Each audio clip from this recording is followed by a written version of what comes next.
Just in general, I lived in Norway off and on with my sister. I read the newspaper, the article in the Advertiser Democrat. I was beyond shocked. I could not conceive of how this could be continued. I do know, and correct me if I'm wrong, that 2 rooming houses, single room occupancy houses, have burned to the ground in Norway. And this, coupled with what was in the article about the apparent terrible lack of oversight, it scared me really badly. So that's my comment for what it's worth. Thanks. Okay, thank you. Others, please, huh? Yeah?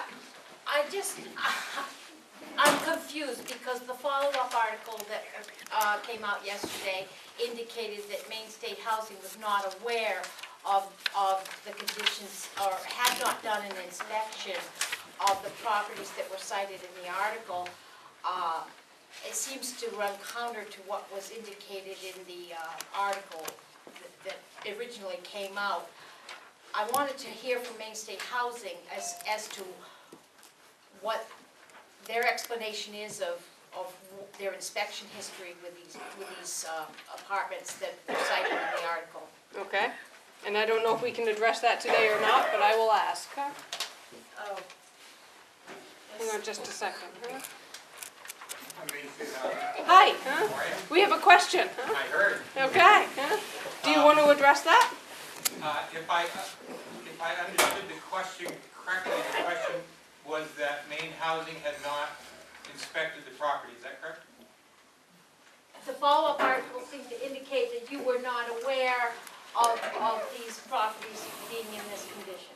That's correct. And the reason for that is that we have an agent doing the inspections for us, and so we had not heard that. Still confused. We hired Avesta to handle the inspections, and as they were not aware, we were not aware. Well, I can't speak for them, but we were not aware.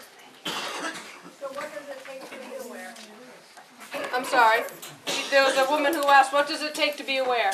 As a point of clarity, I will be the Peters from Maine State Housing, and Dana Stockman, is Dana here? Dana's not, you're representing. I think sometimes when things get bad or it happens, the folks from away don't get aware of it until they get made aware. And both Maine State Housing and Avesta have promised me that they would do internal investigations to see what happened, to see if things are as bad as they said they were in the story, and then to see what can be done about it. So I presume you're still in that stage. Well, that's right. I mean, clearly something went horribly wrong. There's no question about it. And we have to do 2 things, and we have to do them in the correct order. The first thing we have to do is we have to go in, we have to figure out what's wrong, we have to make sure things are safe. The very first priority is the tenants. The first priority is life safety. These are 24-hour, 48-hour things that have to be fixed. I don't know, electricity, plumbing, fire, health and safety things that would scare the fire chief. That's the first thing. Then we sit down, or at the same time, but the second focus is your question. How did this happen? How did we not know it happened? How did Avesta not know it happened? There are systems in place, there are books and manuals this thick to explain how to do these things. Something went, human beings obviously, something went wrong. We have to figure out what went wrong. Are there problems with the systems that we have? Can we have better systems? Was it simply human error? What happened? And we are, as David suggests, we are doing that. We have not done that yet. Our first priority, as I said, is to figure out what's wrong, to get it right for the tenants first, and then we'll work on the rest of it. We're working on the rest of it, but that's a secondary priority. And I think it's